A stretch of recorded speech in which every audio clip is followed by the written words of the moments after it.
aqui as questões, tá, do nossa aula 1.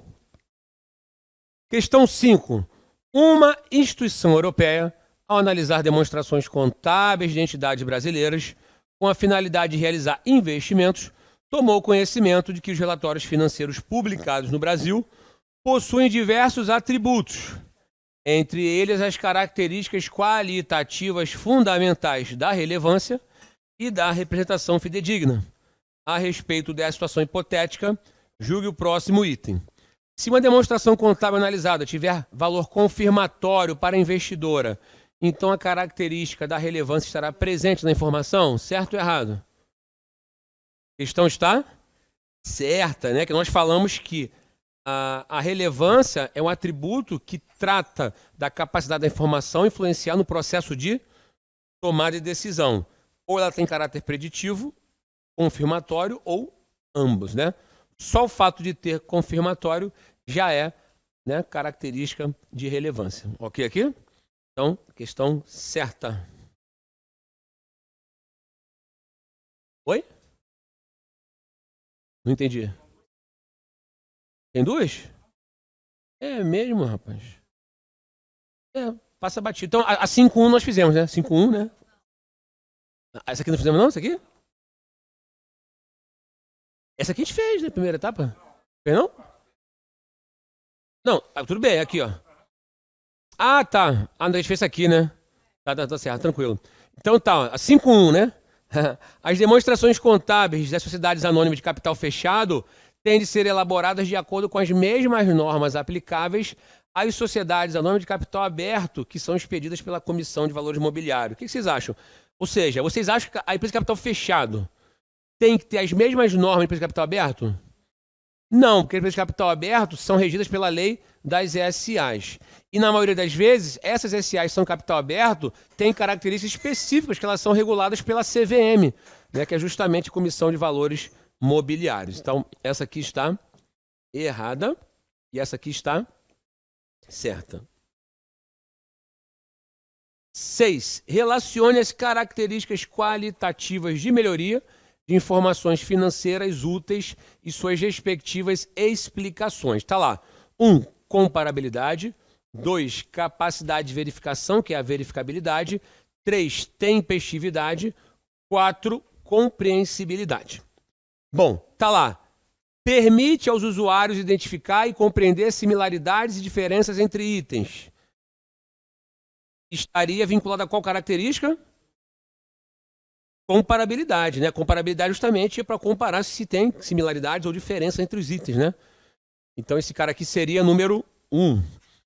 Implica em classificar, caracterizar e apresentar informações de modo claro e conciso. Seria o quê? De claro e conciso? Compreensibilidade, né? As informações contábeis precisam ser compreensíveis, né? À luz de quem vai olhar as demonstrações. Eu já matei aí, né? De qualquer forma, vamos lá. 3. Significa disponibilizar informações aos tomadores de decisão a tempo. Tempestividade, né? E a última, ajuda a garantir aos usuários que as informações representam de forma fidedigna, né? Ou seja, então eu tenho aqui justamente a capacidade de verificação. Beleza aí? Tudo bem? Então aqui letra D de dado. 7ª. Uma das características qualitativas fundamentais da informação financeira é a representação fidedigna, que preconiza que as informações financeiras sejam representações fiéis da forma legal dos fenômenos que se propõe a representar. E aí? Errado, por quê? Essência sobre a forma, né? O aspecto legal não é o mais importante, sim a essência, né? Então, errado. 8ª, os recursos econômicos de uma entidade são itens que devem compor o seu ativo, enquanto as reivindicações contra a entidade são itens que devem fazer parte do seu passivo ou do patrimônio líquido. Certo ou errado? O que vocês acham aqui? Essa está certa, porque ele fala o seguinte, ó, o ativo é todo recurso econômico controlado pela entidade, do qual tem a capacidade de gerar o quê? Benefícios econômicos futuros. O passivo e o patrimônio líquido não deixam de ser reivindicações contra a entidade. Mas aqui já vai um bizu, que eu vou falar agora nessa aula aqui. Passivo são dívidas ou reivindicações que a empresa tem de terceiros. Salários, empréstimos, fornecedores, terceiros. Patrimônio líquido, reivindicações dos proprietários de capital. Ou seja, o patrimônio líquido é composto dos recursos que pertencem aos proprietários de capital, sócios, investidores. Então, ou seja, não deixa de ser reivindicação contra a empresa, mas ela é feita pelos sócios ou proprietários de capital. Então, como ele botou reivindicações de uma maneira geral, está certo aqui. Beleza?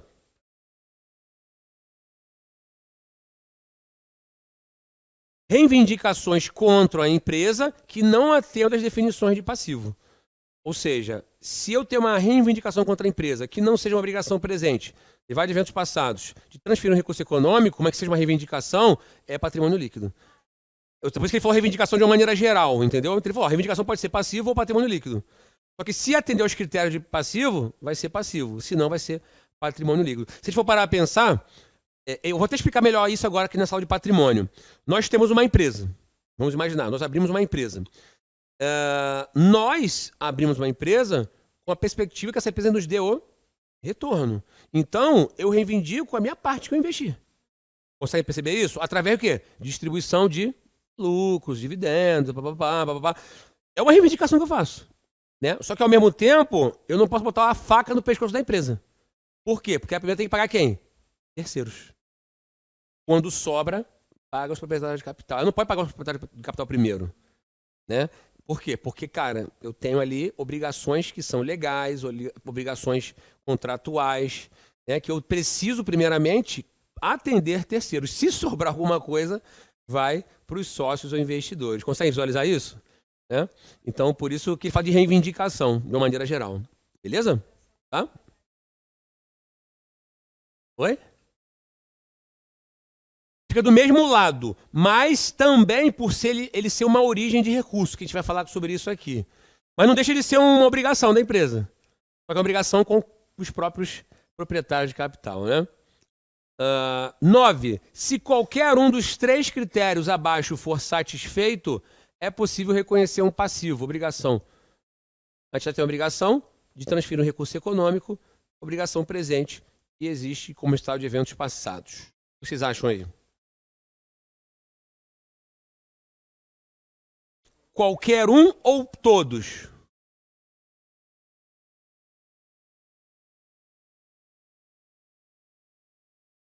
Uma pegadinha boa aí, né? Para ela ser considerada um passivo, eu preciso ter as 3 características. Não adianta ser uma obrigação presente, derivada de evento passado, se eu não tiver uma transferência de recurso econômico. Não adianta eu ter uma transferência de recurso econômico se a obrigação ainda não tiver acontecido. Então, as 3 características precisam estar conjuntas. Isso trata tanto de passivo quanto de ativo. Então, as 3 características precisam ser conjuntamente. Beleza aqui? Ok? Então, errado aqui. E a última, uma entidade que controla determinado ativo, aliás, o recurso, mas que não detém a sua propriedade, não deve reconhecê-lo como ativo na contabilidade, pois, independentemente de qualquer condição, tal recurso não se enquadra na definição de ativo. Ou seja, o cara tem um controle, mas não tem a propriedade. Então, ele está falando que esse cara não pode ser considerado um ativo. Certo ou errado? Errado porque controle é mais importante do que propriedade para ser considerado ativo. Beleza? Ok? Então, errado aqui. Tranquilo aqui nessas questões? Beleza? Então, vamos falar um pouco sobre patrimônio. Vamos só com essas canetas hoje, hein? Vou botar de azul aqui, ver se vai. Agora vai aqui. Patrimônio.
Então vamos lá, meus amigos.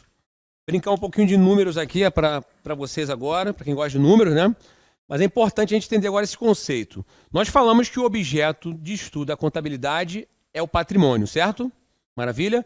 E do que é composto o patrimônio? Do conjunto de bens, direitos e obrigações. Isso para qualquer entidade, pessoa física, jurídica, com finalidades lucrativas e sem finalidades lucrativas. Tá? O que são bens? Normalmente os bens são itens de propriedade da empresa.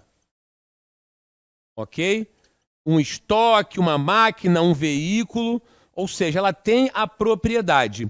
E esses bens podem ter diversas classificações, tá? Eu posso ter aqui bens tangíveis e intangíveis, eu posso ter bens móveis e imóveis, eu posso ter bens numerários, eu posso ter bens de venda, eu posso ter bens de uso. Então, são tipos de bens que eu posso ter. O que diferencia um bem tangível do intangível? O tangível tem substância física, o intangível não tem.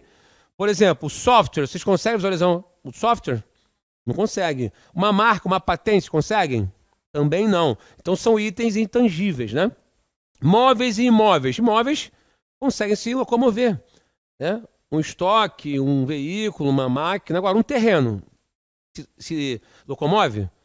Não, né? A não ser que tenha um furacão, né? Alguma coisa, né? Algum tornado, alguma coisa nesse sentido, né? Bens numerários. Bem que as empresas têm aonde? Tem dinheiro, né? Caixa, banco. Bens para venda. Os estoques. Bens de venda. Bens de uso. Olha os bens de uso aqui do lado, aqui, ó. Tudo isso aqui é bens de uso. Então, os bens são de propriedade da empresa com alguma finalidade específica. Tudo bem para vocês? Beleza? Agora, os direitos. Direitos, eles normalmente têm relação com transações que a empresa faz com terceiros. E ela pode ter o direito de receber, ela pode ter o direito de consumir, ela pode ter o direito de recuperar, ela pode ter o direito de utilizar. Mas como assim? Me dá exemplos, Anderson. Se eu vendo para o meu amigo a prazo, eu recebi à vista? Não, então eu tenho um direito a receber. Ok para vocês? Isso é um direito. Agora, se eu celebro um contrato de arrendamento em que o bem não é meu, o bem é do arrendador, mas eu tenho o direito de consumir ou utilizar aquele bem, isso também é um direito. Só que é o direito de uso. Direito de uso de um ativo arrendado. Conseguem visualizar isso? Ou seja, o direito não é só direito de recebimento, direito de uso, direito de usufruir, direito de consumir. Porque se ele atender as definições de ativo, recurso controlado, no presente, derivado de eventos passados, isso é um ativo. Seja ele bem, seja ele um direito. Posso ter o direito de recuperar, como assim? Talvez domingo, ou sábado no final do dia, vamos falar sobre a operação de mercadorias. Impostos recuperáveis, impostos não recuperáveis. Mas que diabo é isso, Anderson? As empresas, quando compram mercadorias para revenda ou compram itens para industrialização, elas podem recuperar os tributos sobre a compra para abater nos tributos sobre a venda. Exemplo, ICMS. ICMS incide em praticamente toda a cadeia, né? Eu costumo até fazer um desenho, fazer amanhã ou domingo, que é o seguinte. Vamos pensar na cerveja. Assim, hoje eu não vou tomar nenhuma cerveja, que eu preciso estar bem para amanhã. Sábado, a aula acaba às 5 horas, eu vou tomar umas 2 ou 3. Justo. Artesanal, só para... Domingo, acaba às 5 horas também? Também, mas eu vou muito cedo. Então, mas eu gosto de dar o exemplo da cerveja porque eu tenho lá que é cerveja mesmo, tá? Não é Itaipava, essas porcaria não, tá? Né? Cerveja de verdade, água, malte e lúpulo, né? Cerveja, né? Puro malte. Ou seja, água, malte e lúpulo. Aí eu tenho lá o lúpulo e tenho o malte. O produtor produz o lúpulo e produz o malte. Quando ele vende lá para a indústria, tem ICMS. Quando a indústria utiliza o processo de produção, transforma a cerveja, fica linda, maravilhosa e vende para a distribuidora, tem ICMS. Quando a distribuidora revende para os grandes atacadistas, tem ICMS. Isso, essa parada que tá falando. Então a distribuidora, quando vai para atacadista, tem ICMS. A atacadista, quando vende para varejista, tem ICMS. E o varejista, quando vende para mim, eu bebo o ICMS todo. E vai para a urina e vai para o banheiro. Só que acontece, em toda essa cadeia aqui, todo mundo tem a possibilidade de recuperar o ICMS da compra. Então, a gente vai ver isso, obviamente, né, na aula específica. Isso é o quê? Um direito de recuperar o imposto. Então, isso é um direito. Ok para vocês? Tá? E direito de utilizar, por exemplo, existe uma expressão na contabilidade de algumas transações que tratam de despesas antecipadas. Também vamos falar sobre isso amanhã, ou no domingo. O que é uma despesa antecipada? Eu pago antecipadamente por uma despesa. Então, o fato gerador da despesa ainda não ocorreu. Eu já paguei por ela. Exemplo clássico, seguro. Tudo de carro. Tudo de carro. Renovei o seguro, 12 meses de vigência, paguei à vista. Puf. Meu irmão, eu tenho 12 meses para usar aquele seguro. Já paguei à vista. A despesa de seguro ainda não ocorreu. Porque, pelo regime de competência, eu preciso reconhecer a despesa com seguro mês a mês. Então, quando eu pago hoje na renovação, é um pagamento antecipado. Então, eu tenho o direito de utilizar o seguro. Isso vale só para o seguro, não. Vale para anuidades, impostos, por exemplo, PVA, IPTU, para a empresa, né? Isso tudo é pagamento antecipado. Então, eu tenho o direito de usufruir. Conseguem perceber aqui? Não são bens, mas são transações que eu tenho direito de consumir de alguma forma. Ok para vocês? Beleza? E eu tenho as obrigações, né? Que são, vou botar aqui, né? Dívidas com terceiros. Essas obrigações aqui são dívidas com terceiros, com funcionários, com banco, com fornecedor, com energia elétrica, com água, com diabo 4. Obrigações com terceiros são chamadas de obrigações. Pergunta: toda obrigação é ruim? O que vocês acham? Faz sentido a empresa ter obrigações? Total, né? Por quê? Porra, mas vamos pensar o seguinte: eu sempre recebo à vista? Porra, não. Então eu também não posso ficar pagando tudo à vista. Senão eu me quebro, não é isso? Agora, claro, evidente, a boa gestão das dívidas é uma outra situação. Eu preciso gerenciar bem minhas dívidas para não deixar que minhas dívidas vençam em 30 e eu receba em 60. Mas as dívidas são saudáveis para a empresa, para ela respirar. Para ela respirar. Ok para vocês? Então vocês não vão ver nenhuma empresa sem dívidas, muito difícil. Sem obrigações, sem passivos. Ok para vocês? Tá? Vocês podem talvez ver empresa que não pega empréstimo, financiamento, ok, mas obrigação sempre vai ter. Mesmo sendo com salário do funcionário. Então, assim, ela vai ter obrigatoriamente dívidas aqui. A não ser na constituição dela, que ela não tem dívida com ninguém ainda.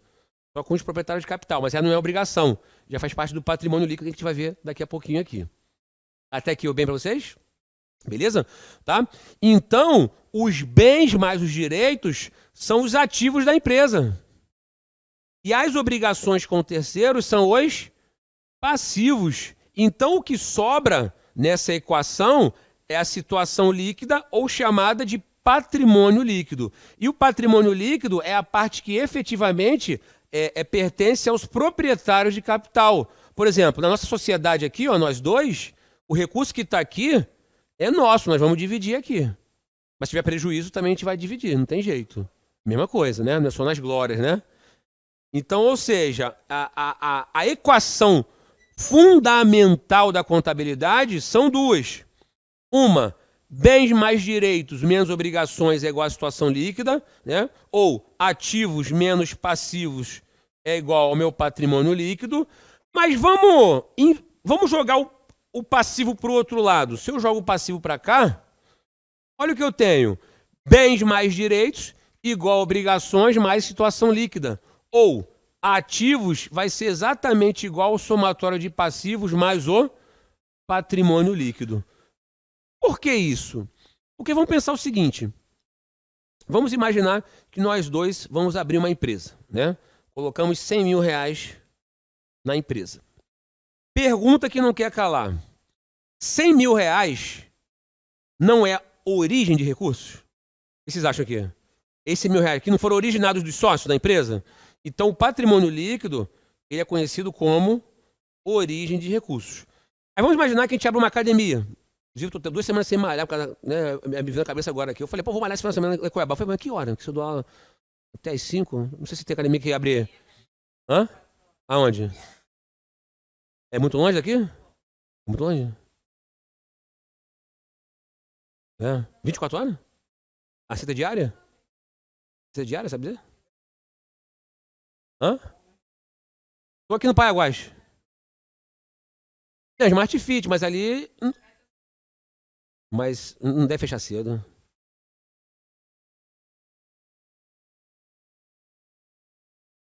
A Smart Fit? É, mas hoje eu não tenho condição de ir lá agora, não. Chegar lá agora. Então, essa aí eu gostei. Vou lá. Sabe o nome da academia? Chopão. É bom que eu já saio pra tomar um chopp depois ali. Gostei do nome. Sugestivo. Mas até sábado também abre? 24 horas direto? Também? Sábado não? Ah, não, beleza. Então, beleza. Bom saber. Então, ó, vamos imaginar aqui que a gente faça investimentos em maquinários na academia. Beleza aqui. Minha pergunta é o seguinte: esses maquinários aqui não são aplicações de recursos? São aplicações de recursos. Então eu posso afirmar, que os ativos são considerados aplicações de recursos. E o patrimônio líquido, origem. Mas vamos imaginar que eu não tinha dinheiro para comprar mais maquinário. Os nossos 100 mil não foram suficientes. Recorri ao empréstimo bancário. Precisei de mais, sei lá, 200 mil reais para comprar mais maquinário. Então eu peguei o empréstimo. Quando eu pego o empréstimo, eu não fico devendo ao banco? Então eu tenho um empréstimo aqui, né? Então esse passivo também foi o quê? Origem de recurso.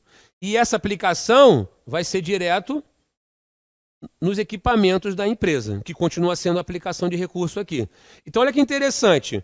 Por que o ativo tem que ser igual a passivo mais PL? Porque a origem, obrigatoriamente, ou vem do passivo, ou vem do PL. E a aplicação, obrigatoriamente, vai para o ativo. Por isso que o balanço sempre tem que bater. É maravilhoso isso, filho. Eu vou ficar emocionado quando eu falo sobre isso. Vocês vão se emocionar comigo? Vão se emocionar. Então, ou seja, se a gente for parar para analisar aqui, ó, ativos igual ao total de passivos mais patrimônio líquido. Por quê? A aplicação tem que ser igual a origem de recursos. Isso é a lógica da contabilidade. Quando nós formos falar de débito e crédito, que a gente vai separar os homens dos meninos, né? E as mulheres das meninas, né? A gente vai olhar essa lógica o tempo todo.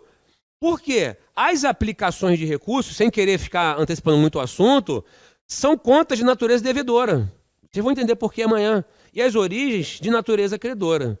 Então, por isso, amanhã, venham com o coração aberto para absorver isso e para não fazer comparativos com a conta bancária de vocês. Por quê?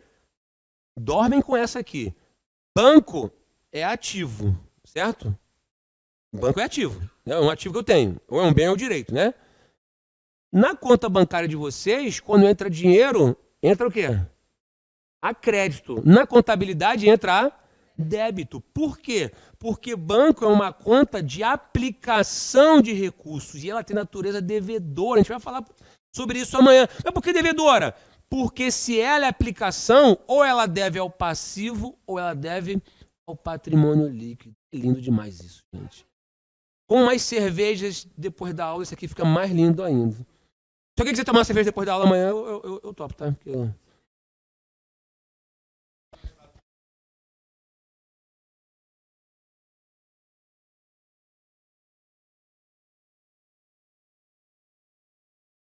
Sim, assim, eu acabo não restringindo só o exemplo do banco, para mostrar para todo mundo, né, que a contabilidade ela tem uma lógica de aplicação, né, aplicação versus origem. Né? Obviamente, né, quando eu olho meu extrato bancário, é crédito para mim, mas é débito para o banco. Ou seja, se é crédito para alguém, é débito para outra pessoa, né? Mas aí a minha explicação poderia parar por ali, né? Aí estoque, aí não tem como comparar, né? Então eu vou no aplicação versus origem. Ou seja, o estoque, para eu comprar, ou eu tenho a origem no caixa, ou eu tenho a origem na compra a prazo. Consegue perceber isso? Ou seja, o estoque é sempre a aplicação de recursos. Agora, a origem vai depender. Vai depender se eu comprei à vista ou comprei a prazo. Então essa é a lógica da contabilidade que a gente vai começar a brincar com isso a partir de hoje e a gente vai nessa até domingo. Tudo bem com vocês? Não é minha intenção aqui que vocês saiam pós-graduados em débito e crédito, não é minha intenção, mas que vocês passem a refletir sobre isso, para vocês não realizarem as comparações com o banco, vocês vão acabar se confundindo, para vocês esquecerem a conta bancária de vocês. Então, melhor ainda, mais um motivo, né? Mais um motivo, né? Então, a representação gráfica do patrimônio é essa. Ativo de um lado, passivo e patrimônio líquido do outro. Logo, temos algumas situações a serem apresentadas. Primeira, situação líquida positiva. Quando o total de ativos é maior do que o total de passivos. Então, ou seja, eu tenho aqui ativos maiores do que passivos, situação líquida positiva. Então, 100 menos 80 vai dar o quê? 20. De qualquer forma, os dois lados vão dar quanto? 100. Situação líquida deficitária. Ativo menor do que o passivo. Situação líquida negativa. 100. E aqui 180. Então, aqui eu tenho o quê? Menos 80. De qualquer forma, os dois lados vão dar o quê? 100 de novo. Repare que nunca vai dar diferente. Mesmo que o meu PL seja negativo. Inclusive aqui tem uma expressão que é chamado de passivo a descoberto. Por quê? Porque eu tenho 80 de passivo que não foi coberto por ativos. Ok para vocês? Eu tenho 80 de passivos que não foram cobertos pelo ativo, que eu só tenho 100 de ativos aqui. Tudo bem para vocês? Tá? E eu tenho a situação líquida nula. É onde o ativo é exatamente igual ao passivo.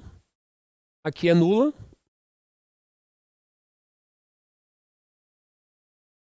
Sem aqui. Sem aqui.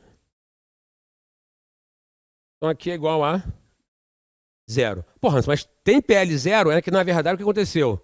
Eu tinha um valor inicial e eu tive prejuízo até que igualou ao que eu investi. Eu tive esse cenário aqui, por exemplo. Eu investi 100 e eu tive de prejuízo 100. Aí aqui dá zero, entendeu? Por isso que dá zero aqui no final. É o zero líquido, tá? É o zero líquido. Não tem como não ter capital social aqui. Tá? O zero é o zero líquido. Assim como aqui é líquido. Tudo bem para vocês? Tá? Agora, na constituição da empresa, eu tenho o seguinte cenário. Ó.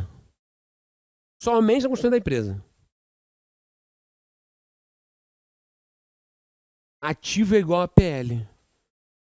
Por quê? Porque na constituição da empresa, normalmente a ainda não contrair o quê? Dívidas. E dificilmente ela vai manter isso aqui assim. Porque ela precisa das dívidas. Ela precisa de obrigações.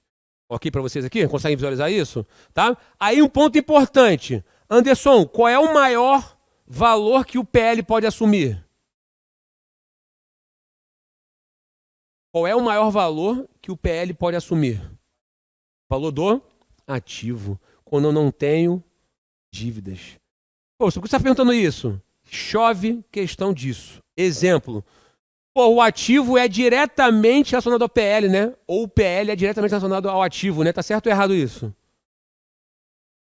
O PL está diretamente relacionado ao ativo. Tá certo ou errado? Certo. Quanto mais eu aumento o ativo e não mexo no passivo, meu PL aumenta. Tudo bem para vocês?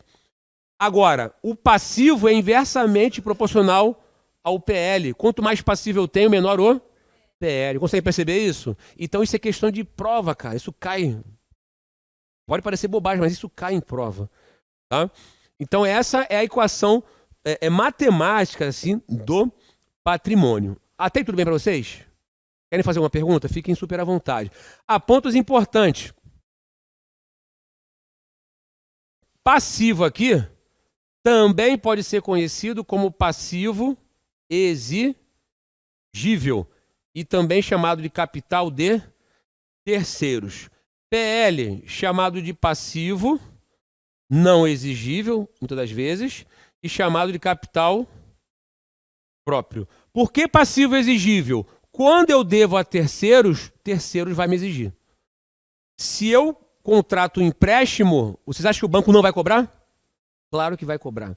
Se eu compro a prazo mercadoria, vocês acham que o fornecedor não vai me cobrar?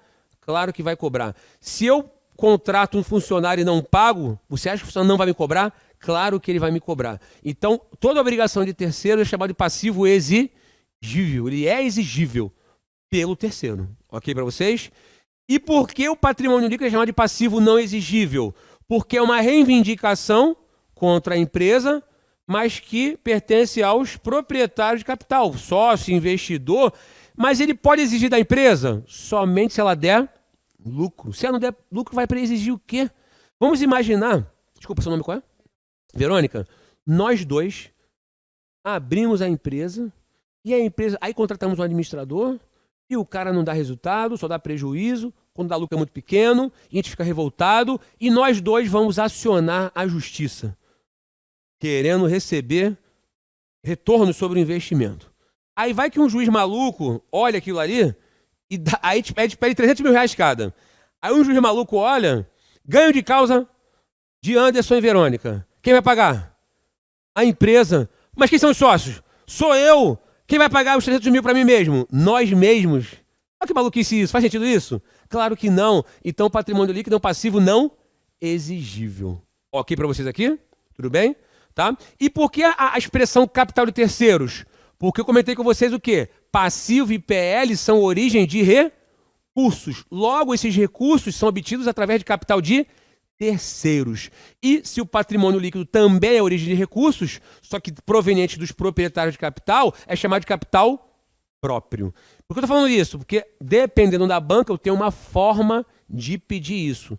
Somente passivo exigível, ou somente passivo, ou somente capital de terceiros. Então, depende de como a banca pode vir requerendo isso. Na prática, ela chama isso mais tecnicamente, tá? Ou seja, o passivo é terceiros e o patrimônio líquido é patrimônio líquido.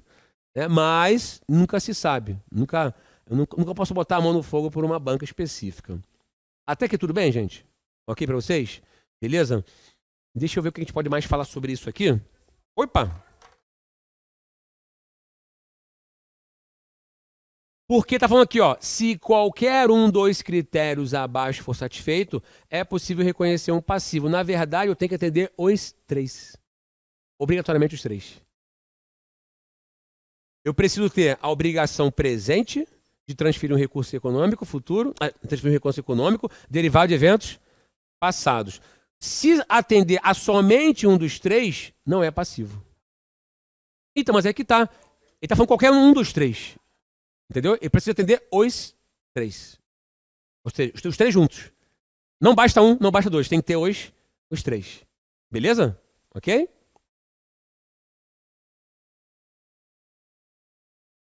Não, isso aqui é de chorar, gente. Isso aqui é...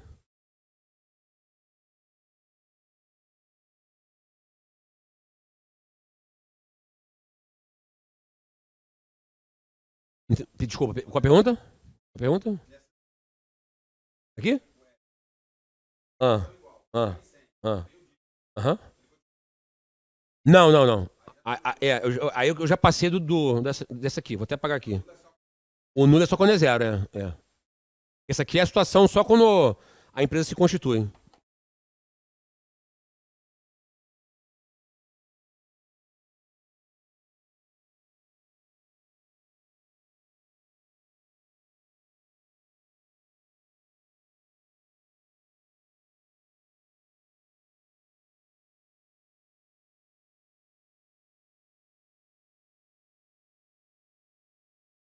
Patrimônio, bens, direitos e obrigações. Equação fundamental, origem, aplicação. Beleza aqui. Putz, atos e fatos administrativos. Isso aqui é maravilhoso. Vamos fazer melhor. Vamos fazer exercício desse cara aqui, que a gente pula para o outro assunto, tá?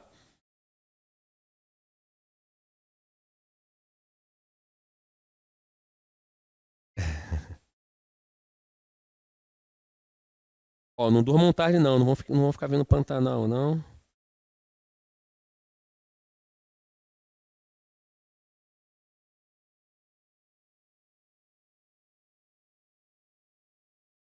Ó, vamos fazer umas questões aqui da aula 2. Ó, na equação patrimonial, ativo igual a passivo mais patrimônio líquido. Pô, comentamos agora há pouco isso. Qual que vocês marcariam aí?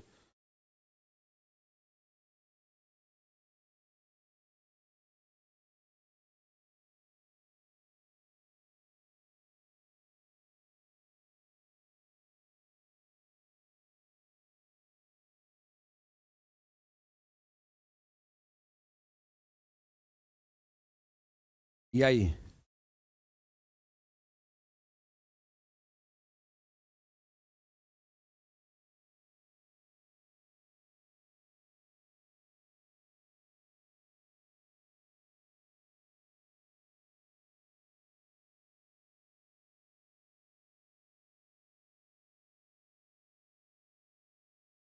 O patrimônio líquido está diretamente relacionado ao ativo. Perfeito.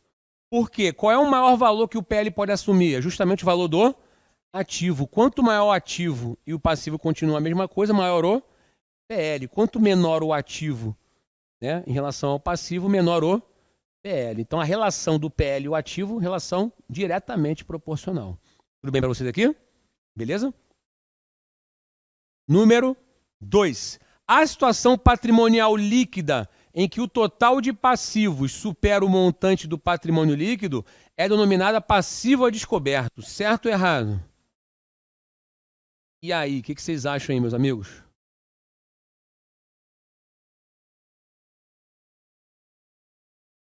A situação em que o total de passivos supera o patrimônio líquido é passivo a descoberto?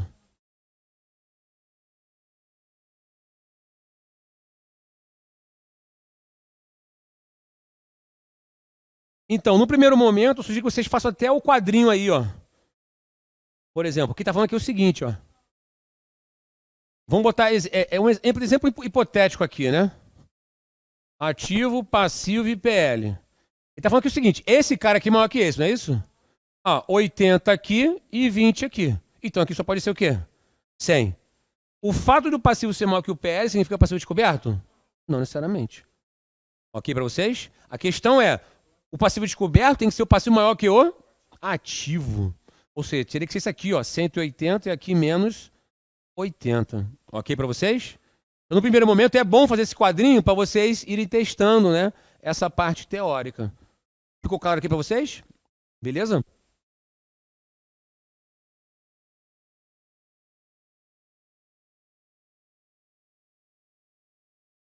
Essa aqui eu vou passar, depois a gente faz essa. Quando o passivo é igual ao ativo subtraído do patrimônio líquido, sendo todos maiores que zero, tem-se a situação patrimonial conhecida como positiva, ativa ou superavitária. Porra, esse é um tipo de questão que, se o cara não entendeu a mecânica, vai ficar 3 horas para ficar fazendo vários cálculos. Vai ficar vários cálculos. Já vamos o seguinte, ó. O passivo, quando o passivo é igual ao ativo, subtraído do patrimônio líquido, eu falei assim, porra, eu vou fazer. Agora, olha o que ele fala depois. Sendo todos maiores que zero, ou seja, o ativo é maior que zero, o passivo é maior que zero e o patrimônio líquido é maior que zero. Não é isso que ele está falando? Se todos são maiores que zero, o PL é maior que zero. Logo, se o PL é maior que zero, situação líquida o quê? Positiva. É isso. É isso. Não precisa fazer várias equações, não precisa, entendeu? A lógica disso é a gente entender esse conceito. O conceito é importante. Então, ou seja, se o PL já é maior que zero, é porque eu tenho a situação líquida do quê? Positiva. Um abraço, acabou. Certa questão. Tudo bem para vocês? É que ele faz para confundir mesmo o início. Porra, tô fazendo uma equação aqui, matemática e tal, não sei o quê. Porra, já ia travar. Pô, vamos ler o final agora aqui. Meu irmão, tudo é maior que zero? Porra, então PL é maior que zero, é positivo. Tá certo. Ok pra vocês? Beleza? Vamos pra próxima aqui. Aí já fala de fatos contábeis e tudo mais, que é um assunto importantíssimo. Marquem essa questão 4, que eu gosto, aliás, a 3, que eu prefiro falar dela amanhã. A gente vai trazer mais alguns conceitos, aí a gente faz com mais tranquilidade, tá? Da sexta até, não, da quinta até a 10ª, vai ser o nosso próximo assunto aqui agora. Caras tem? Tranquilo, tranquilo. Pessoal, até aqui, tudo bem? Sério mesmo, querem fazer alguma pergunta? Anderson, ó, não entendi isso aqui, explica de novo. Fica à vontade. Falei, ó, vocês estão aqui pra explorar mesmo, tá? Tá dando pra acompanhar? Tá? Assim, o ritmo, ele é intenso, né? Mas também não quero atropelar. Se eu estiver atropelando, vocês me avisem. É que eu preciso ter um cronograma aqui pra cumprir, tá? Mas tudo que a gente falou aqui tá dando pra acompanhar, as questões, faz sentido aqui pra vocês, as explicações. Vocês conseguem assistir essa aula de novo depois? Né? Gravado, né? Por favor, façam. Eu falo rápido, de repente dá pra fazer em slow motion aí, né? Mas assim, é que a pegada é intensa mesmo, é muito conteúdo, tá? Bom, vamos falar agora aqui de atos e fatos.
Hoje a gente mata duas, tá?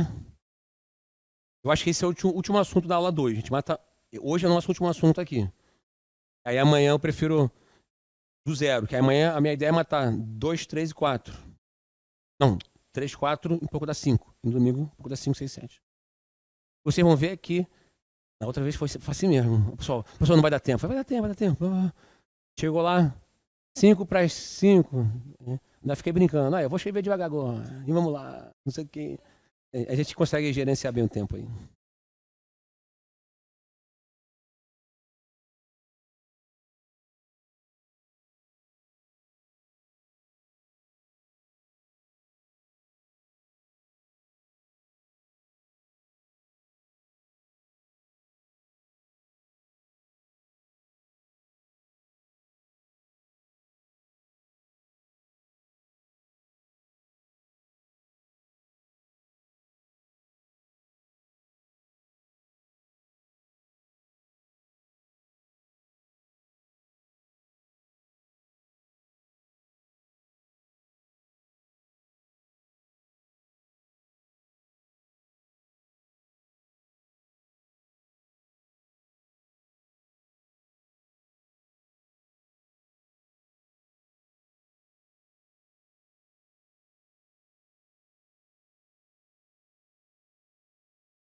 Bom, esse assunto também cai muito em prova, inclusive das carreiras fiscais.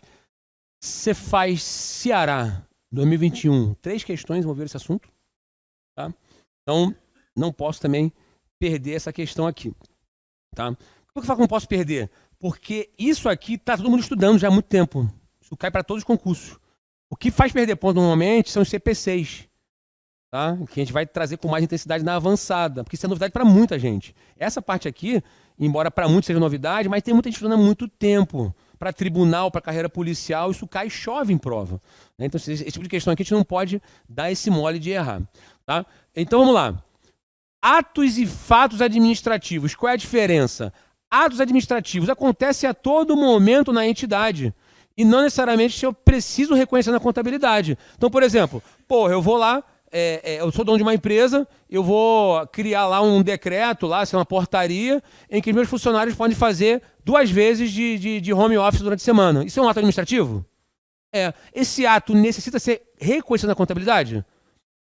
Não. Não foi um ato que provoca efeito no patrimônio. Não faz sentido o ato por si só.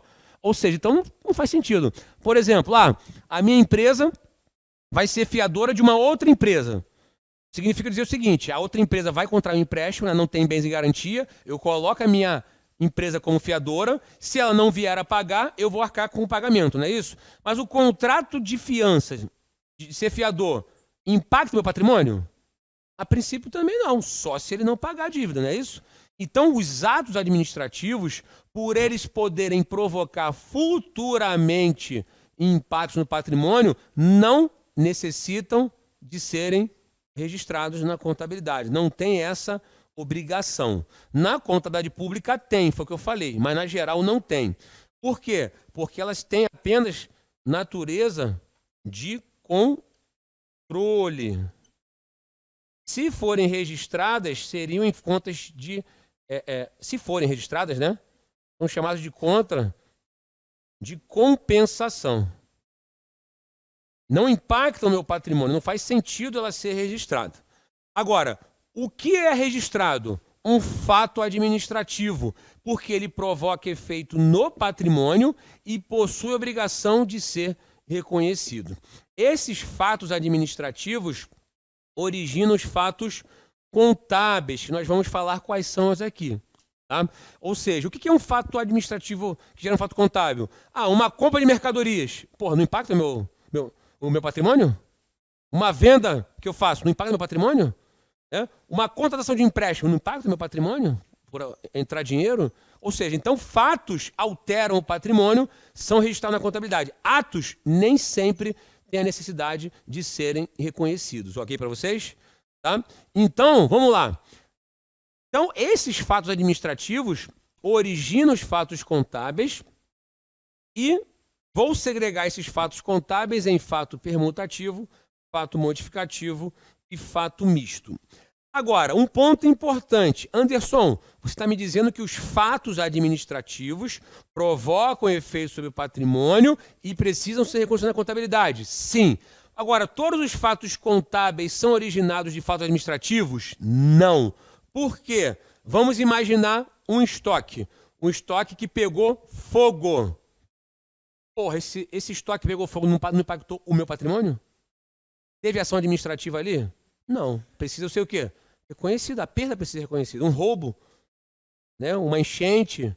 Ou seja, então existem fatos contábeis que não necessariamente decorrem da ação administrativa. A maioria decorre, mas tem uns que não decorrem. Ok para vocês? Tá? Então o fato contábil é algo maior que o fato administrativo. Consegue perceber?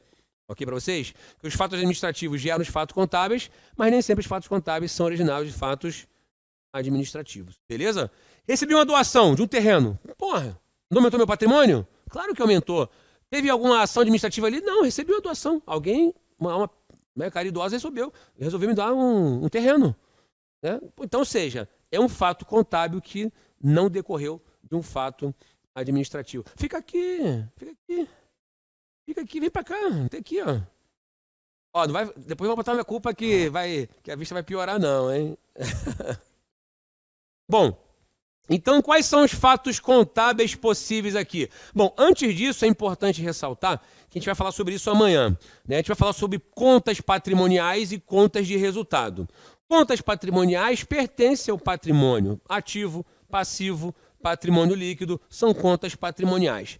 Contas de resultado, receitas e despesas. São contas que existem para apurar se houve lucro ou prejuízo. Um ponto importante: as contas de resultado precisam obrigatoriamente estar na DRE. E as contas patrimoniais, obrigatoriamente, no balanço patrimonial. No entanto, quando eu apuro lucro ou prejuízo, esse lucro ou prejuízo vai pertencer depois ao patrimônio líquido. Essa transformação a gente vai ver amanhã. Beleza? Quando for falar de balancete de verificação. Ou seja, eu vou apurar o resultado e vou transferi-lo para o balanço patrimonial. Repare que eu falei somente o resultado. A receita ou despesa jamais pode pertencer ao balanço, ok? Somente o resultado final, ou lucro ou prejuízo. Até aí tudo bem para vocês? Beleza? Então vamos lá. O que seria um fato permutativo? Fato permutativo. Permuta não lembra troca? Né? Ou seja, vou botar aqui, ó. Troca de elementos patrimoniais sem afetar o patrimônio líquido. Então, ou seja, se eu tiver troca de elementos patrimoniais sem afetar o patrimônio líquido, estou falando de um fato permutativo. Me dê exemplos, Anderson. Comprei mercadorias de R$100 a prazo. Se eu comprei mercadorias, não aumenta o meu ativo? Ó, mercadorias 100. E aumenta o passivo. Fato permutativo. Ok para vocês? Vamos pensar em outro aqui.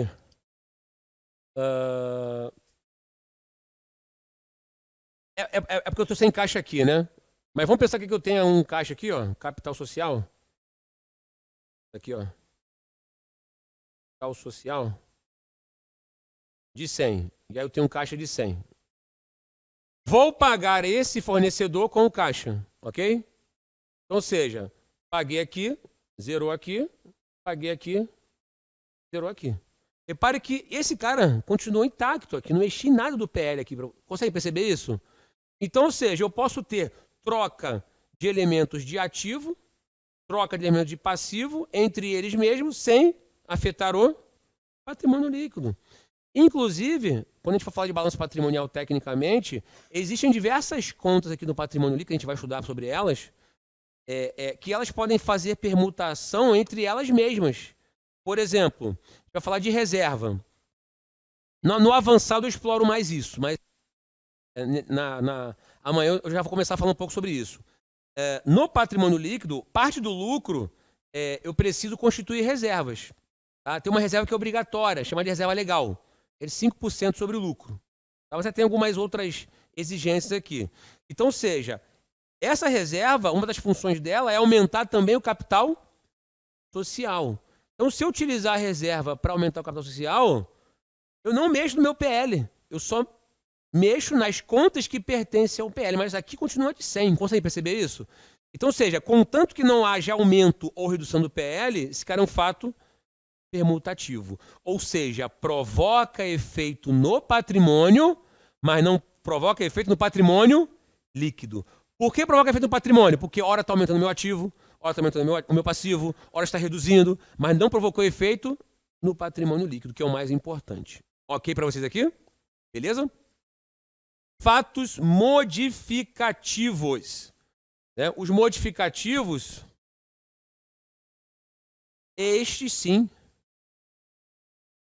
provocam efeitos sobre o PL. Então, eu posso ter um fato modificativo aumentativo ou diminutivo. Então, eu posso ter um efeito aumentativo ou diminutivo. durante alguns anos, a CESP bancou e para eu ter um fato modificativo, obrigatoriamente eu precisaria ter uma conta de resultado. Não que ela esteja totalmente errada, mas ela também não está certa. Porque, de fato, quando eu tenho uma conta de resultado, vai afetar o meu lucro ou prejuízo. Então vai afetar meu PL. Mas existem transações na contabilidade, que a gente vai ver ao longo do período, que vão afetar o PL, mas que não tem relação com contas de resultado. Tá? Oi? Não seria nem integrar o capital, porque, na verdade, o que acontece? Lembra do conceito de receita e despesa? Então, a receita é o aumento do PL que não tem a relação com o aporte de capital. Então, não pode entrar nesse mérito de aporte de capital. Um exemplo que é muito comum é o seguinte. A gente estava começando até lá embaixo sobre isso. E alguns de vocês perguntaram sobre isso. Já vi falar em debêntures? Debêntures são títulos, né? São títulos que a empresa emite para captar recursos. Na forma de passivo. Existem debêntures conversíveis em ações. Ou seja, às vezes a empresa não tem dinheiro para quitar a debênture. Fala assim, tu não quer comprar uma ação minha, não? Ou vou emitir uma ação nova para você ser acionista? Isso existe. Então, meu PL está aumentando sem contas de resultado. Existe uma outra transação que a gente vai falar sobre isso amanhã, ou domingo, que é a compra de ações da empresa por ela mesma, que é a chamada famosa ações em tesouraria. Que porcaria é essa que eu nunca ouvi? Imagina uma empresa de capital aberto, e suas ações são divididas, seu capital social é dividido em ações, só que as ações são pulverizadas no mercado, beleza? Ou seja, quem compra ações da empresa são as pessoas do mercado. Mas, por lei, a empresa pode adquirir ações dela mesma, um percentual específico, também não pode comprar tudo, porque, a empresa tem informação privilegiada, né? Se ela for comprar tudo, ela vai quebrar o mercado, né? Então, ou seja, ao comprar ações dela mesma, o PL diminui. Por quê? Porque ela retira do mercado as ações que ela poderia estar vendendo. Ou seja, sai do caixa dela e diminui o PL. Então, são transações que podem afetar o PL, mas que não transitam pelo resultado. Então, a CESP, até 2020, né? Ela bancou ali que somente contas de resultado provocam efeito sobre o PL. E agora, nas últimas provas, inclusive para a carreira fiscal, ela já fez questões falando, olha, realmente não é somente a conta de resultado. Tá? Já está mudando de postura, isso é um bom indicador. Estou falando isso porque a CESP está fazendo muita prova de fiscal também. A gente nunca sabe, né? A gente prevê que seja FGV, obviamente, mas sei lá, tudo pode acontecer no mundo de concursos públicos, né? Então, enfim. Então, quando provoca efeito sobre o PL, eu tenho um fato modificativo. Então, por exemplo, se eu vendi 100 mil reais em produtos à vista, 100 aqui, ou prestei um serviço melhor. O produto envolve uma outra conta aqui que eu vou falar logo em seguida.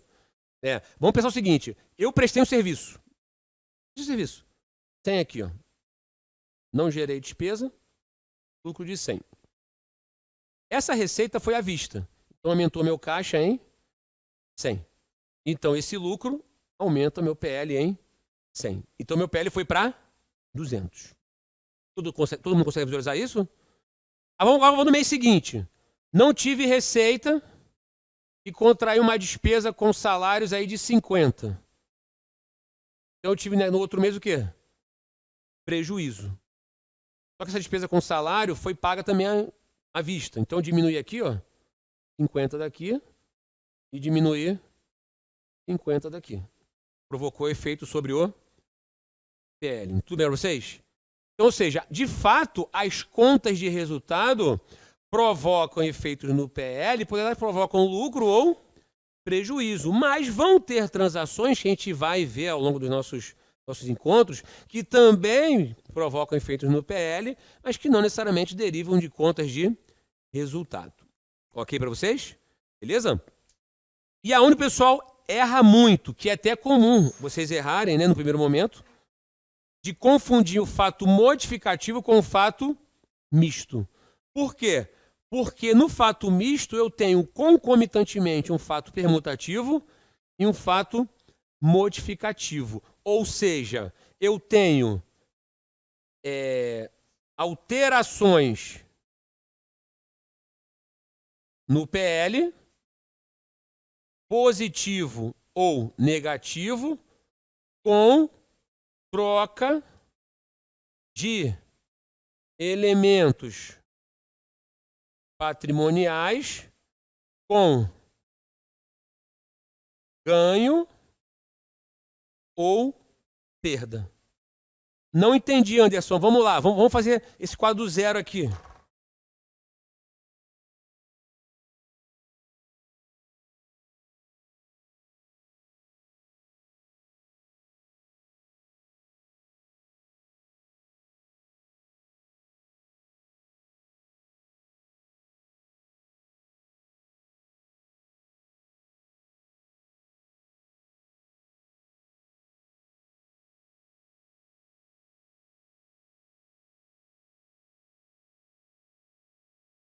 Comprei estoque a prazo.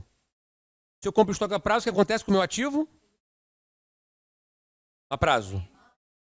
Aumenta aqui, vou botar aqui em 100, hipoteticamente, e gera um passivo de 100. Todos concordam? Beleza? Ok. Aí, de novo, você me vendeu para pagar daqui a 90 dias. Aquela questão que eu falei da receita financeira, né? Então, chegou um mês depois, falei, porra, Anderson, olha só, tô precisando de dinheiro. Se eu te der um desconto de 20%, você pagaria hoje? Pagaria. Então, eu vou pagar quanto? 80. Então, meus amigos, o que vai acontecer aqui? Eu tinha uma dívida de 100, eu vou ter que baixar ela por 100, só vou pagar 80. E esses 20? Receita financeira. Porque o meu estoque é de 100 e eu só paguei por ele 80. Consegue perceber isso? Então, ou seja, eu baixo o meu passivo de 100 e aqui só baixo 80. Então, aqui eu fico com 20. Então, esses 20 é o quê? Uma receita financeira. Desconto obtido. Então, 20 menos 0 é igual a 20. Então, esse cara vai aumentar o PL. Consegue perceber isso? Tá?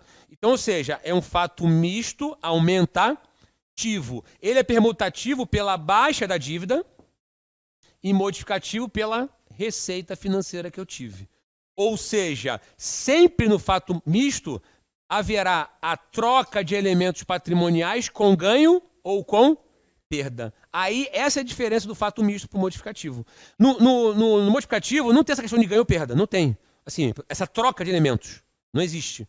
Agora, vamos fazer o contrário aqui. Vamos imaginar que eu tenha comprado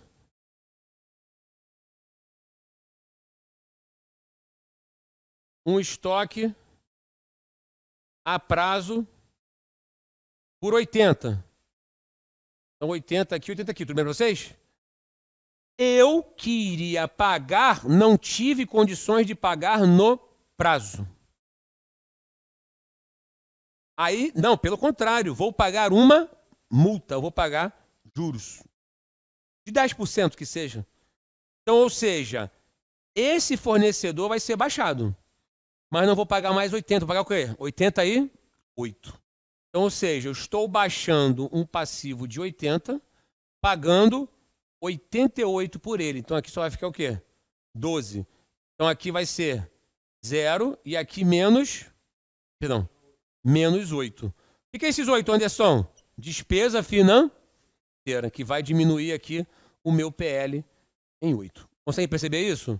Isso é um fato modificativo e, ao mesmo tempo, é permutativo. Então, é logo um fato misto. Então, o fato misto, obrigatoriamente, vai ter essa troca de elementos patrimoniais com ganho ou com perda. Venda com lucro ou com perda, fato modificativo e fato permutativo, um fato misto. Vendi algo de 100 por 200, fato misto. Comprei estoque por 80, vendi por 200, fato misto. Vendi algo por 80, comprei por 100, fato misto. Ou seja, tudo que envolver troca de elementos patrimoniais com ganho ou com perda é fato misto. Então, aqui que mora a confusão entre misto e modificativo, porque o misto e o modificativo provocam efeitos no PL. Só que no misto eu tenho essa questão aí de troca de elementos com ganho ou com perda. Tudo bem para vocês? Tá? Então essa é a grande questão-chave aqui. Perguntas? Nenhuma? Ou não tem nem condições de fazer perguntas? Não estou nem em condições de fazer perguntas. Hã? Não, mas sério, mas assim, tá chegando para vocês a informação? Assim, as questões que vocês estão fazendo, estavam no sentido com o que a gente está explicando aqui? Eu estou falando, para muitos é a primeira vez, caramba, muita informação. É mesmo, não estou mentindo não, é mesmo. Nossa carga horária é relativamente pequena. Assim, ela parece ser grande, 20 horas, 21 horas, mas ela é pequena para o conteúdo. Então, assim, revejam as aulas, revejam. O mais importante é, se essa mensagem que eu estou fazendo para vocês está fazendo sentido. Isso é o mais importante. Tá? Se não tiver, Anderson, não entendi, fala de novo, não está claro para mim. A gente volta quantas vezes for necessário. Tudo bem? Beleza? Tá? Diante disso, vamos fazer aqui as questões aqui, exceto aquela que a gente pulou.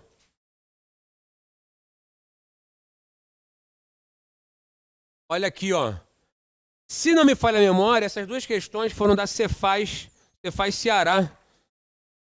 Foi a CESP que fez a prova, né, em 2021. Então, vamos lá, ó.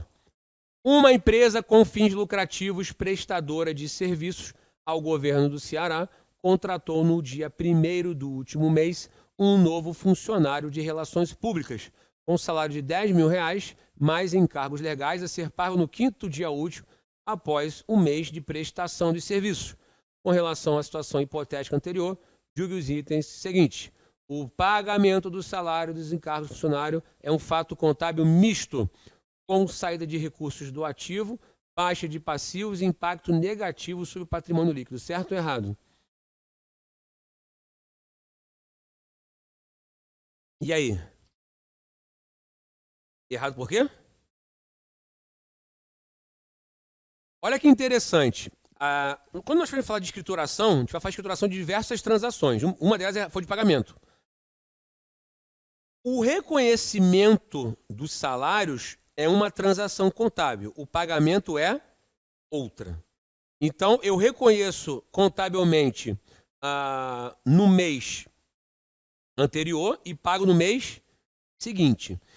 Quando eu reconheço essa despesa com salários, ou seja, o que acontece aqui? Eu gero uma despesa de R$10.000 e gero aqui uns salários a pagar de R$10.000. Esse primeiro fato é um fato modificativo, beleza? Que afetou o meu PL. No mês seguinte, eu vou pagar o salário com o caixa que eu tenho. Então, esse segundo movimento é um fato o quê? Permutativo. Porque eu vou baixar o passivo com o caixa que eu tenho. Não tem troca de elementos com ganho ou com perda. Ou seja, porque eu estou transacionando, aliás, eu estou registrando duas transações diferentes. Reconheci os salários. Vamos imaginar aqui, ó, salários de maio, reconhecidos no dia 27. Pagando dia 5 de junho. Quando eu reconheço a despesa com salários, esse reconhecimento gerou um impacto negativo no meu resultado. Então esse cara virou um quê? Um fato modificativo. Quando eu pago, é só saída de caixa com baixa do passivo. Vocês conseguem perceber isso? É um outro fato. Primeiro veio o modificativo, depois veio o quê? O permutativo. Então, o pagamento é um fato permutativo. Baixei o passivo, baixei o meu caixa. Tudo bem para vocês aqui? Ok? Então, esse cara está errado. Não está errado, né? Já estava errado que vocês acharam, mas não pelo motivo que vocês acharam que estava errado. A contratação do funcionário é um ato administrativo que impacta positivamente o patrimônio líquido da entidade contratante. E aí?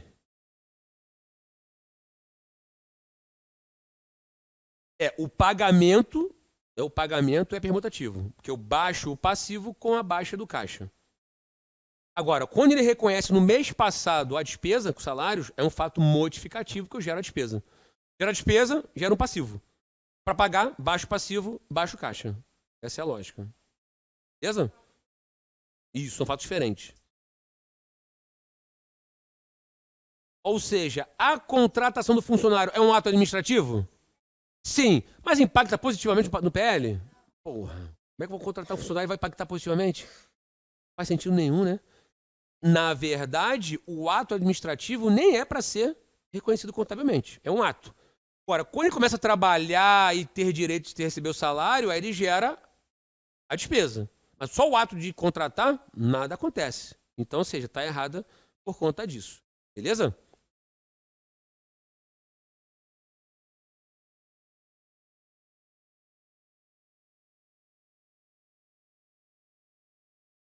Vou tentar fazer essa com vocês aqui, ó. Vamos lá. Embora a gente vai falar sobre isso tecnicamente amanhã, eu comentei sobre isso rapidamente aqui. A empresa contratou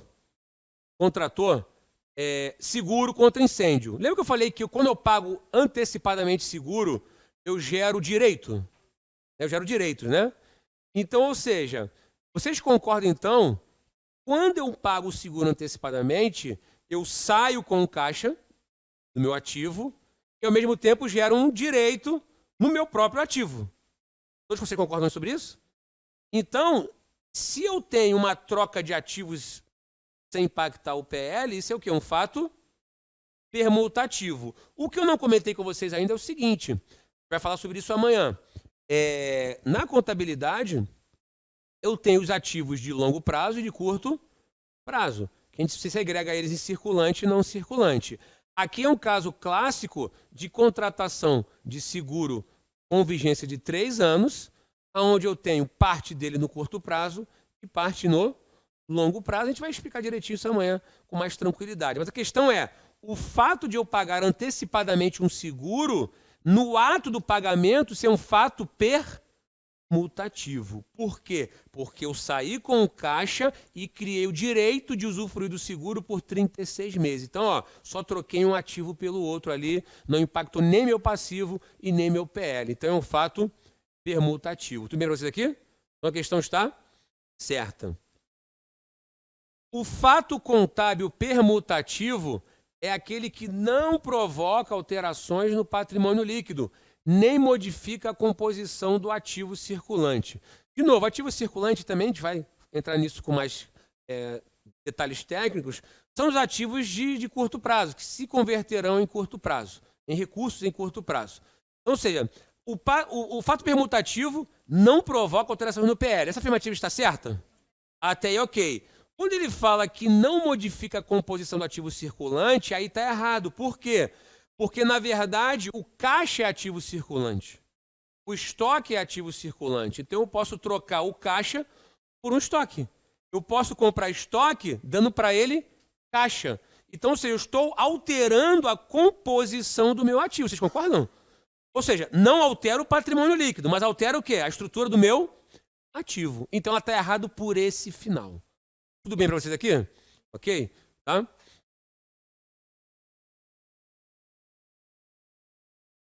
Nona, o pagamento em atraso de um boleto, juntamente com os encargos financeiros correspondentes, é exemplo de um fato misto.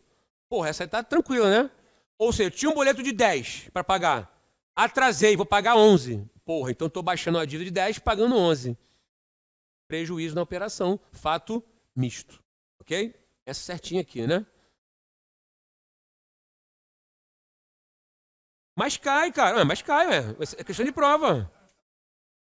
Mas olha só, vocês vão começar a perceber que vocês vão começar a achar algumas questões fáceis, mas porque vocês estão vendo a questão. Então, assim, não achem que a questão está ridícula. Ah, não é possível que seja isso. Aí vocês começam a inventar coisa na cabeça de vocês para dificultar. Não, vão ter questões fáceis ou vão ter questões que vocês estudaram.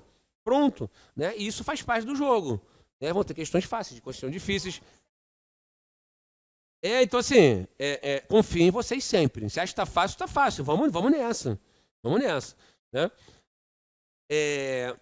Essa é interessante aqui, porque assim, tudo a gente tem que explicar com mais detalhes, né? Mas e vai soltando os assuntos aqui antecipados. Né?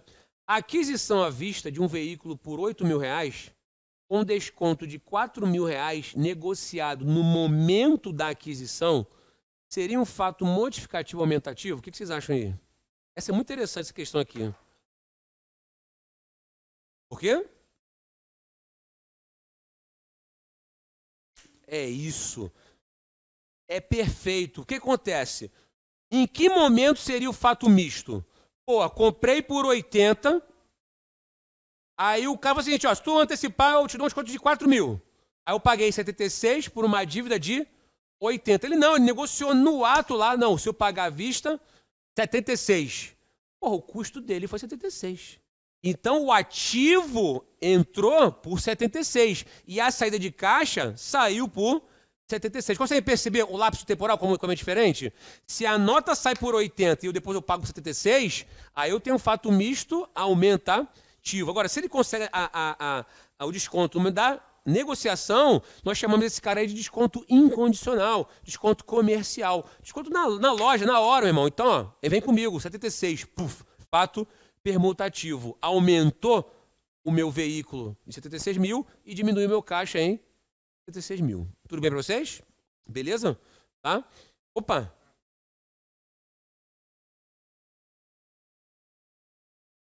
Isso.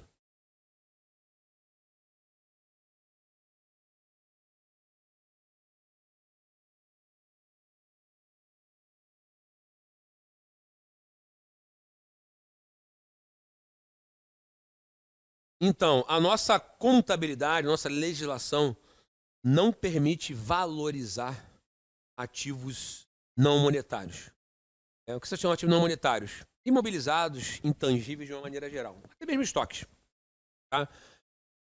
Isso é uma norma contábil já.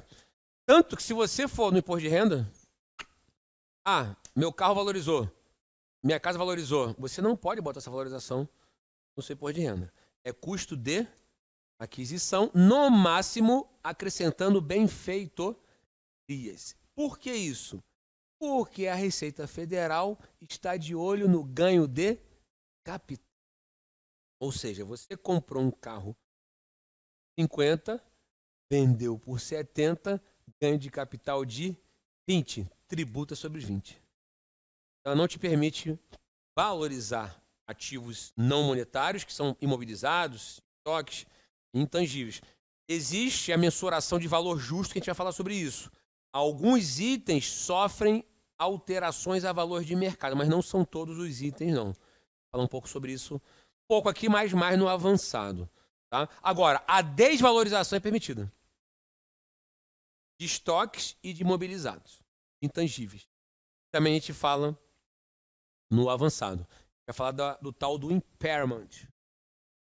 Meus assuntos netos da contabilidade, mas eu preciso me conter para não estender muito o assunto. Zero, né? Porque lá no Rio a gente faz curso só desse assunto.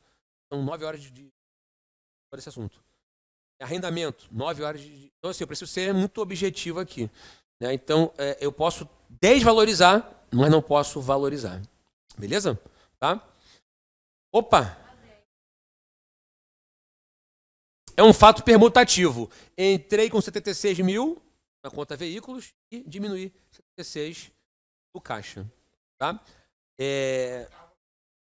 A oitava, ela ficou errada porque ela está certa até aqui, ó. De fato, o permutativo não provoca alterações no PL. Mas, dependendo da transação, ela modifica a composição do ativo circulante. Né? Por exemplo, eu tinha a caixa, comprei estoque. Porra, zerei meu caixa, comprei estoque. Estou modificando a estrutura do ativo, né? Mas não modifiquei o meu PL. Beleza? Tá? Ficou faltando uma questão que eu falei, não ficou? Deixa eu ver se a gente tem condição de fazer aqui rapidinho, que aí a gente mata por hoje isso aqui. Deixa eu ver se... Porque ela foi meio estranha, cara, essa questão aqui. Deixa eu ver aqui.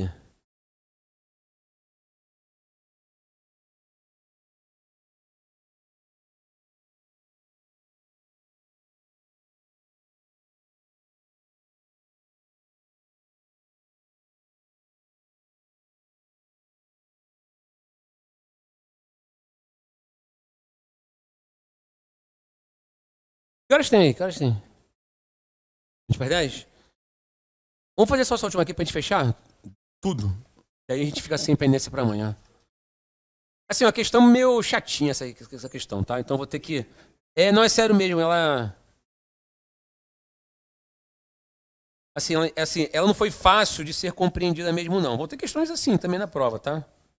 Aí vocês vão avaliar, assim, cara, ó, tá longa, não tô conseguindo desenvolver, parte pra próxima.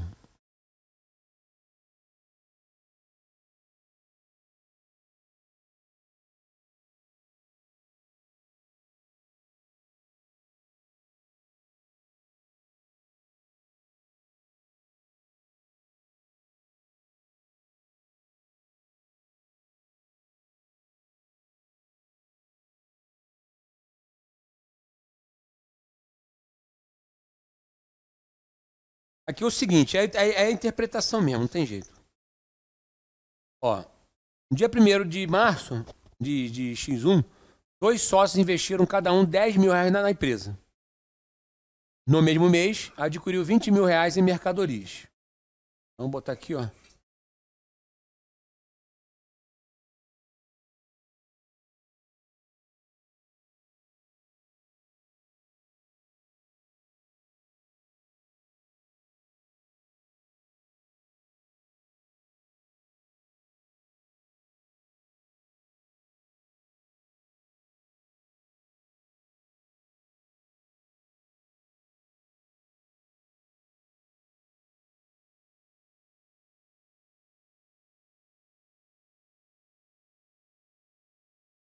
Então vamos lá. R$10.000 cada. Então ficou 20.000 aqui. Caramba.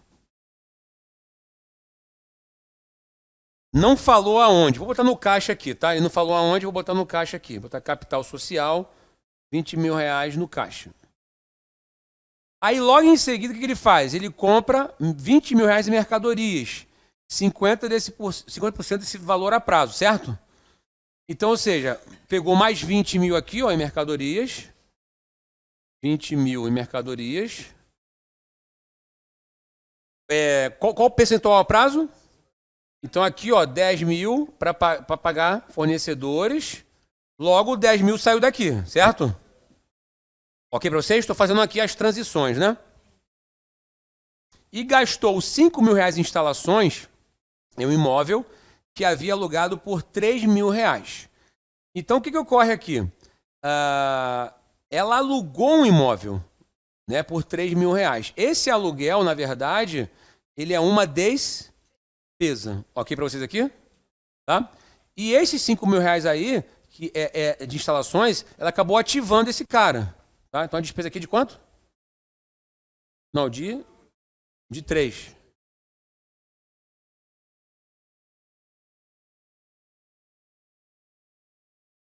R$5.000 aqui em instalações. E aqui, R$5.000 do caixa. O aluguel foi contratado no primeiro dia do mês. A parcela a prazo da compra de mercadorias e o aluguel foram quitados no mês seguinte.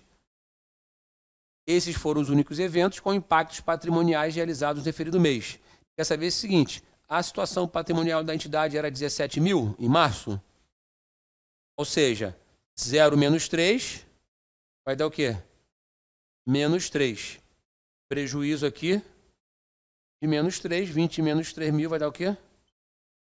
R$17.000. A questão está certa. Professor, não gostei do enunciado. Nem eu. Não gostei. Mas eu fui montando conforme eles foram colocando aqui. Então, ou seja, se a compra vai ser a prazo e o aluguel também vai ser a prazo, pouco importa. A questão é que a despesa precisa ser reconhecida no fato gerador. Olha a competência aí, né? Ou seja, eu contraí o aluguel de 3.000, só vou pagar no mês seguinte, né? Então, ou seja, eu tenho aqui de fato, né? Inclusive, na verdade, aqui eu tenho que botar o aluguel aqui, ó, de aluguel a pagar. Tem que dar 20, 25, 30. E aqui tem que dar os R$3.000 de aluguel a pagar. Se você for olhar aqui, ó, 20, 30, né?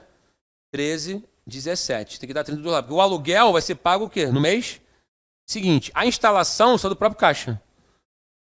A instalação? Não, a instalação é de 3. Aliás, aqui, ó. Gastou 5 mil reais em instalações em um imóvel que alugou por 3. 5 mil reais ele vai ativar. Tá? Que é permitido ativar aqui as instalações em benfeitoria de terceiros. Assim, ele está gastando nesse aluguel. Ele pode ativar isso. Isso vai ser depreciado ao longo do contrato. Mas a despesa mesmo é de aluguel. Despesa de locação. Saiu do caixa aqui, ó. Eu ativei a instalação e saiu do caixa aqui, porque aqui era 10 mil. Aqui é 10 mil.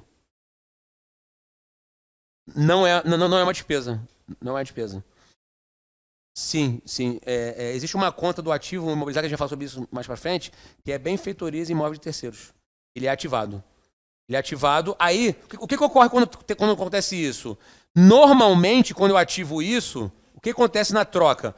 Pô, irmão, olha só, o aluguel é o quê? 12 meses?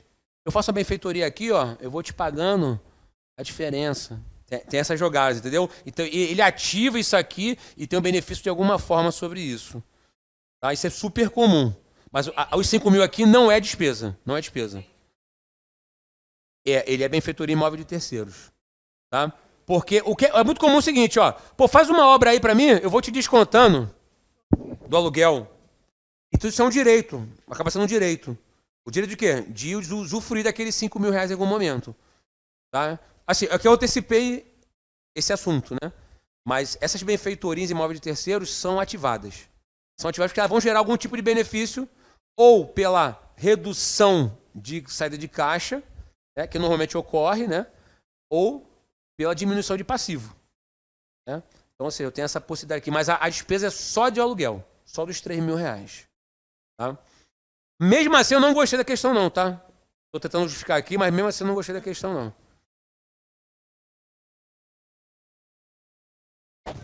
Oi?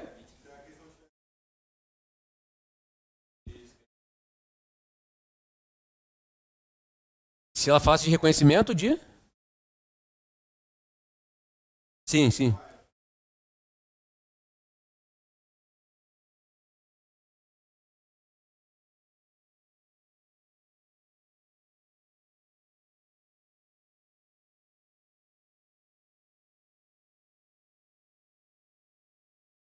Normalmente o que ele ia fazer ali? Vamos pensar que eu tenho 3 mil reais em 12 vezes, né? Então eu vou dividir esses 5 mil reais por 12 vezes. Então é diminuindo sempre... Não, esses 5 mil reais, ele acaba que não é uma... Não vai para resultado. Ele diminui a minha saída de caixa. Entendeu?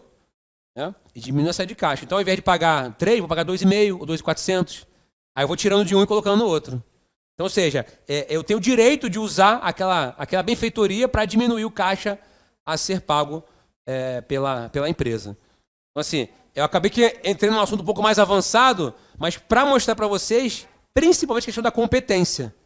Ou seja, eu reconheci o aluguel no mês, gerou fato modificativo, mas não precisei pagar no próprio mês. Aí pergunta, o pagamento do aluguel no mês seguinte gera qual fato?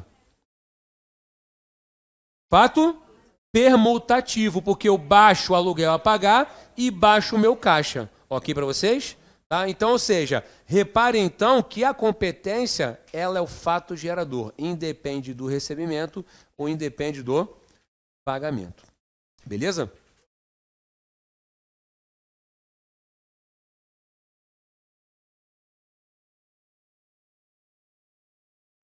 Manda fazer, faz. Não, desenha o quadro, eu acho melhor. Os dois, assim, o que tiver espaço. O que tiver espaço. Né? É porque, assim, esse quadrinho aqui eu posso ir fazendo com lápis e apagando, entendeu? Porque se o razonete, de repente, pode ficar com muitos Tzinhos lá, né? Talvez não dê espaço, né? De repente, nesse balancinho aqui, eu consigo fazendo, apagando, montando, né? Talvez fique mais conciso, né? O espaço é pequeno, né? Em relação a isso, né?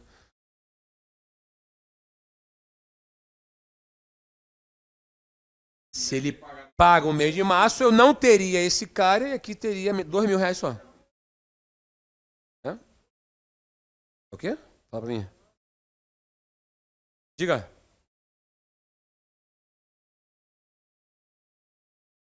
Tá.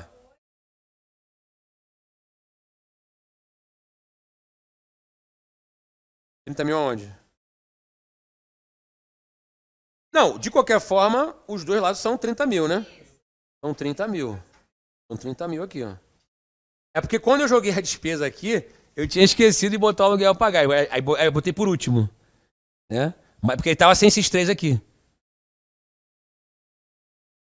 Ele tá falando o seguinte, ó. Qual seria a situação patrimonial líquida da entidade no mês de março? 17.000. 20.000 do capital social, que os sócios colocaram, R$10.000 cada, né? E a única despesa que foi de fato reconhecida, mesmo que não tenha sido paga, foi a despesa com aluguel, que gerou prejuízo, diminuiu o meu PL em 3.000. Então 20 menos 3, 17. 17 com mais 13, 30. Né? O meu caixa, que era de 20, foi utilizado para comprar mercadorias, a metade dele, e a outra para pagar as instalações. Então de 20 pulou para 5 aqui, mercadorias 20. Parte dela foi a prazo, né? E as instalações de 5.000 saíram do caixa. Então dos 20, 15, 5 foi para cá e 10 para cá. Os outros 10 estão aqui, né? E esse aluguel aqui que foi para despesa gerou um passivo. Né? Lembrando que aquele quadrinho de despesa ou aumenta o meu passivo ou reduz o meu ativo. Então, como ele vai pagar a prazo, vai aumentar o meu passivo. Então, assim, foi uma questão mais capciosa essa. Né? Da mesma forma que teve aquela questão fácil lá, teve essa aqui mais capciosa. Mas fiquem tranquilos que a gente vai... Cara, tem muita questão pra gente fazer aqui, que a gente vai fortalecendo esses conceitos todos aqui. Tá? E a gente, se ninguém mais tiver pergunta, fechamos por aqui hoje. Tá? Espero ter sido produtivo aí. Aguardo ansiosamente por vocês amanhã às 8. Por favor. Vim aqui cheio de amor para dar para vocês, hein? Valeu, gente. Boa noite a todos. Até mais, se Deus quiser.